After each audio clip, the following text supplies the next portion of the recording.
Guys, welcome back to Delights Galore. This is Medha and today we are going to be doing a book review.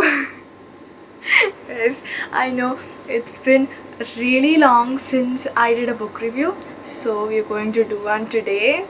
Really excited.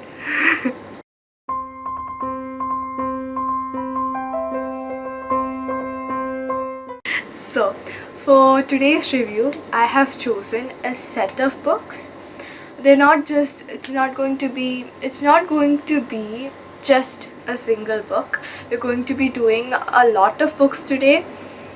It would mean a lot, but a lot. Like 3 or 4, like that. So, let's start. First off, I want to say that this set of books have been written by the same author, that is Roald Dahl. I'm pretty sure you must have heard of the name, or you must have seen the name somewhere, but you mustn't have heard of it. Okay, so this set of books have been written for children, so you can say that all these books are on the same genre, that is children's literature.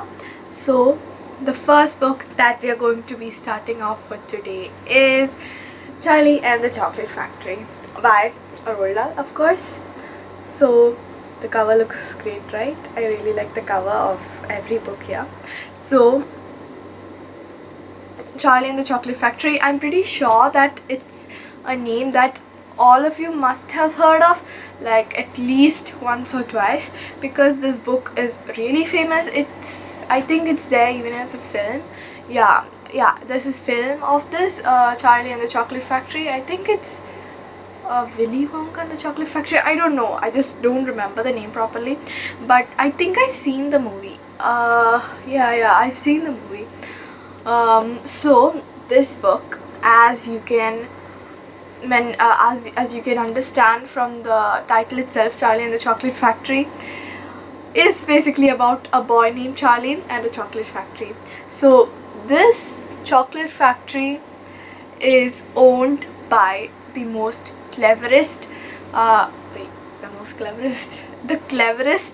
the most amazing chocolate maker in the world. Okay, so, and that person is Mr. Willy Wonka, which is a star here. Like, yeah, you can see that he's a star.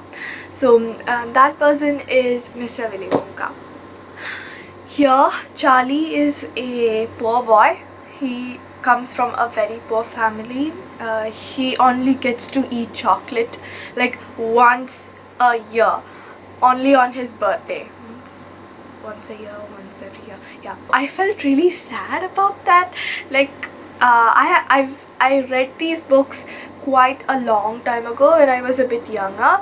So I just thought of reviewing this. So when before I was about to do the review, I just went through these books, and then I felt really bad for Charlie right now, because you know, when we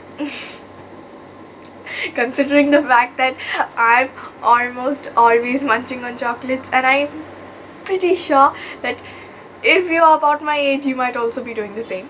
So this book was just fantastic. Actually, it had all the feels at the right places, so you know, you felt a lot in this book. Then another thing is, you can't. Okay. You felt a lot from this book. Like, the writing was clear. It was exquisite, you can say that. It's not like something that's very focused on description and all of that. Not that kind of poetic writing. Like, example, Crown of Wishes by Roshani Chokshi. It's not that type of writing, because this is practically meant for children, so of course it won't have that kind of writing. But I fell in love with the writing, to be honest, because it was so simple, but then you got a lot from each paragraph. You just absorbed a lot. It's the same with all the books actually, because they are written by the same author. So I felt like this book wasn't plot based or character based. Like, it was a mix of both. Like it wasn't just a single thing, because they gave quite a lot of importance to the characters, like to Charlie, his family, everything. And then there was a plot also, but I didn't feel a lot in the plot actually. Like, it's basically Charlie, a poor boy, he goes into a chocolate factory, and then he things happen, like for the ending, that's at the ending, a small thing happens. I'm not going to spoil that for you guys. So basically that's all the plot, but I think it focuses more on the chocolate side, like what not things are there inside the factory. So I think that's the major feature here, and that's a thing I really enjoyed. I'm very happy that he planned to focus on the chocolate factory itself, and then, you know, from the cover itself you can say that it's basically focusing on the chocolate factory. So I would say this book was amazing. I'm going to give this a 5 stars because it deserves it. And this book actually has a second to it, so you can't say it's a duology. Like, yeah, you can say it's a duology actually, but then I don't know if you can say this is a duology or not, because I don't know if children's literature has duologies. I have no idea about that. But anyways, let's go to the next book. The next book is a continuation of this book, and that is Charlie and the Great Glass Elevator. So this too was a great book. Just because it's a continuation, you can't say that it has that chocolate kind of theme in it. It has nothing based on chocolate, like not a single word on chocolate. It's like nothing is there on chocolate. This is a completely different theme. You just go run away from the chocolate factory. So this book is of course with the same characters. With the same characters, you are going on a space mission actually. It's like you are landing on the biggest space operation of all time that has taken place in the earth. So was this a good book? Yes, it was. Same with the writing, the flow was very good, everything was clear, and then the imagination and all this, oh my goodness, you won't expect a person to be this imaginative. Like, even I wouldn't have been able to think of such things, because like, when I say even I, because I'm literally smaller than him, so younger than him, so even I couldn't think of such things. He's just a great magician with words. So this book was great. I loved it.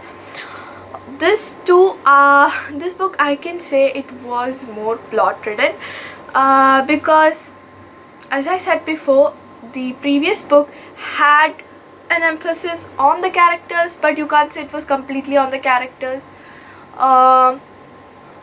So since we got to know a lot about the characters in the first book, that is Charlie and the Chocolate Factory, the second book, they didn't have to put a lot of emphasis on the characters. So it's basically plot ridden, and I like that fact. It was nice. You didn't have to know more about the people, you know, it's just, this is great. So if you're going for a light read, you should definitely try out these. So this book, if you ask me which book I liked better, this one or this one, I would definitely put this one without any hesitation, because I love chocolate. No matter what, you cannot change my mind on that. So not just on that fact, I really felt like this book, this book was more fresh in feel. Somehow it outdid this one. So moving on, our next book is Danny, the Champion of the World. Okay, so this book is also great. So this book is actually about Danny, I don't know if it's related in any way, the champion of the world. I had no idea why they inserted the champion of the world. Anyways, so Danny lives alone with his dad. They are a bit poor actually, because he doesn't have a mother. His mother died, or his mother passed away. This book was just well done, to be honest. They live, so now Danny and his dad, they both live in the filling station. Like he works at the filling station, and they live in a sort of caravan thing. Like I said, they're poor. But then as the story develops, you will notice that it's basically about hunting. Now Danny's father is what you would call perfection. Like, he was amazing. He was an absolutely amazing father. He was a super duper fun person. It's like he was almost a best friend for Danny. Not just almost, he was Danny's best friend here. Yes, his personality was just amazing. I felt like I got to know Danny's father better in terms of personality than Danny himself. This book puts a lot of importance or emphasis on the theme, and that is hunting, poaching, that kind of things. So they go for hunting seasons at night, and then it's just a different adventure. Here it's more like you are on a jungle trip, but then you don't encounter all kinds of animals and all. You just go for hunting, and then it's amazing. As a person who has no knowledge of hunting, like I don't even know anything, I just know that you just shoot an animal with a gun, that's it. So as a person who knows nothing, I felt like this book was quite amazing, because this was also a fresh thing for me. So overall this was great, but I felt like some vibes weren't served enough here. There could have been a few things that could have been better. There could have been a few things that could have been, there were a small, there were a few points that could have been better, but overall I just enjoyed this book. I'll give this a 4-star rating out of 5, because it was just fantastic. So the next book that we're going to be reviewing is the BFG, which stands for The Big Friendly Giant, again by Roald Dahl. This is quite an old copy of this book. Okay, so the BFG, I really liked this book a lot. Like I think I've been saying this, I really like this book a lot, I really enjoy this book a lot for every book I've been reviewing till now, I think, except for Harry Potter and the Cursed Child. I don't remember properly, but I really did like Harry Potter and the Cursed Child. Okay, so moving back to our topic, this book is about the big friendly giant and a girl named Sophie. I think you can see the girl here, the small girl. That is Sophie, and this is the big friendly giant.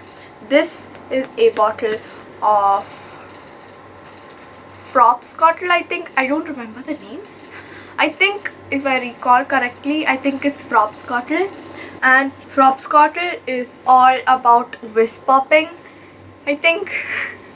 Yes. And then there was this huge, like really huge cucumber kind of thing called Snozzcumber.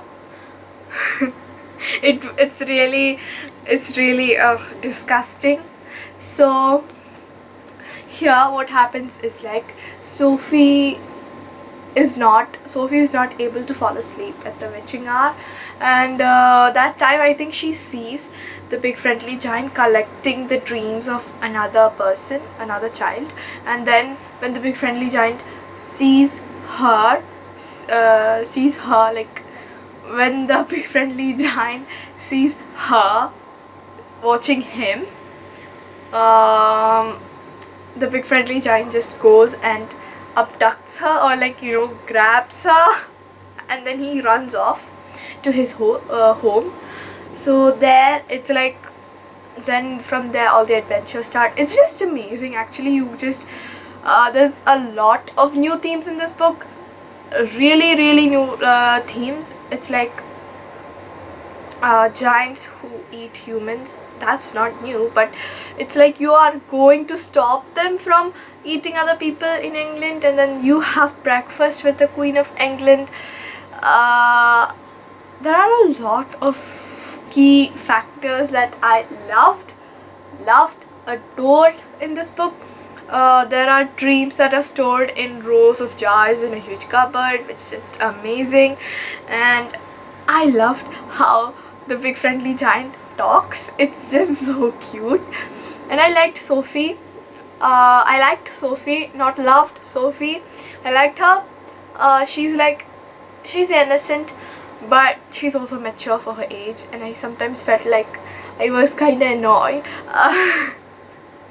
I don't know what. I just want kids to be innocent with that kind of look. But this book, I think here that matureness suited Sophie, because the BFG is already quite innocent. So if you have two innocent people, it won't do us any good. So I think it was a great thing to put a strong kind of person, strong kind of lead, the protagonist into there. So that's how the BFG was, and I felt this was a plot-ridden book. This was just great. I really liked it a lot. The ending was superb. Ending was amazing. So overall, I'm more than happy to give this a 5 stars out of 5. So out this one goes. The last book, last but not the least, we have my all-time favorite, Matilda. I don't know if you have read this book, because this book is also quite famous. This has also been turned into a movie. This is my favorite book written by Roald Dahl, because this is just too good to be true. Like, it's not true, but then it's too good to be a true book. Okay, so this has a lot of things going on in its plot, so it was a surprise. This is about Matilda. She's a really young child. Like, as you can see from the picture, it's like she's about 5. Yeah, she's about 5. So she goes to school, and then she's like the most smartest kid ever. It's like not your average smart. This is super smart. She's brilliant. Like, she knows all the multiplication tables, like everything. If you ask her on the spot to do an equation, I think she might as well do it, because she's that smart. She has read a lot of books. She loves reading. She adores reading. She has read Charles Dickens, Charlotte Bronte, Jane Austen, Thomas Hardy, Mary Webb, Rudyard Kipling, H.G. Wells, Ernest Hemingway, William Faulkner, John Steinbeck, J.B. Presley, Graham Greene, and George Orwell. By the time she was just 5 or 4, like, she didn't even go to school by that time. And then I think she taught herself to read from her mother's cookbook or something. She always used to read that, and then from reading, I think she knows the whole thing by heart. So she goes to the library when her mom goes off to play bingo, and her elder brother is at school, and her dad goes off to work. And if I didn't mention this, guys, her family hates her. Like, really hates her. I don't know her brother, because there isn't much talk about his brother, but her mom and dad really hate her. Mr. and Mrs. Wormwood, they're just horrible. I really don't like Mr. and Mrs. Wormwood. They don't have brains. So here, then when she starts going to school, she meets an amazing teacher, that is Miss Honey, and from there begins a new turn of events, adventures, and everything, and then that's just great. I loved it a lot. Now, this book was definitely plot based. It was also character based, but I would say it's more onto the plot side. uh, I loved everything here. I loved how they depicted each character, how some things were a bit exaggerated, because those exaggerations just prove a great key point for each character, and that was just incredible. Okay, now fun fact guys, this book is the first book that I've ever read in my life, like seriously read in my life. Yeah, this is the first book ever. This is the book that got me into reading. I remember that when we went to the book festival, the book fair, like there's an annual book fair here at UA that comes every October to November, that time. So there was this book fair. It happened years ago. This is like very old, this book. It's very old. Like, I think this is from 5th grade. 5th or 4th grade, I don't know. I think it's 4th grade or 5th grade. 4th grade most probably. So from there, my dad was the one who bought this book. I didn't even want to buy any book. That time I was more into Geronimo and Thea Stilton, which I which I loved at that time because everything was just so colorful and stylish and everything. I mostly just stare at the pictures, that's all. So my dad was the one who bought this, and then I decided to give it a try. I didn't know much about books at all by that time, and then I used to read each chapter each night, and then slowly I started to fall in love with this book, and then it was just amazing. After I finished this book, I just asked my dad to buy me more books from this author, and I got to know about more books from here. It's like at the back of the pages, like all the books written by the author. So I think I've read almost all the books here except for 1 or 2. So this book was just great. So you can imagine, this is the book. If this is the book that got me into reading, you can imagine how great this book is. So if you are a fan of The Diary of a Wimpy Kid or Doc Diaries or that kind of comic things, right? I don't read those books a lot, so I don't know much names. So if you like The Diary of a Wimpy Kid, just try this book out. Just try any book from Roald Dahl, but I would suggest that if you are going for a first time read, then try any of these 3 books. Charlie and the Chocolate Factory, the BFG, or Matilda, because these 3 are fresh. It's like this, it has the feeling of eating freshly baked bread, while these 2 have the feeling of eating bread that has been baked a few hours ago. You can take it like that. So I suggest that you try this out, and I would suggest all these books for ages from 7, 8, that time onwards, because these books are quite readable. Even my brother has started reading, so I make him read Charlie and the Chocolate Factory, and he quite loves the story. So guys, I hope you enjoyed this review. I think it has been quite a long review because I did a lot of books today. I did a lot of talking, and I'm really happy. I hope you guys enjoyed this review. If you did, drop a thumbs up and give me a comment down below, or tell me how I can put in more amazingness into these videos. Tell me where I should put in more efforts, and thank you for watching, guys. Don't forget to subscribe if you want more amazing content. My mother posts cooking videos, you can check that out in our channel. So I'll be back with more videos. Until then, bye and peace.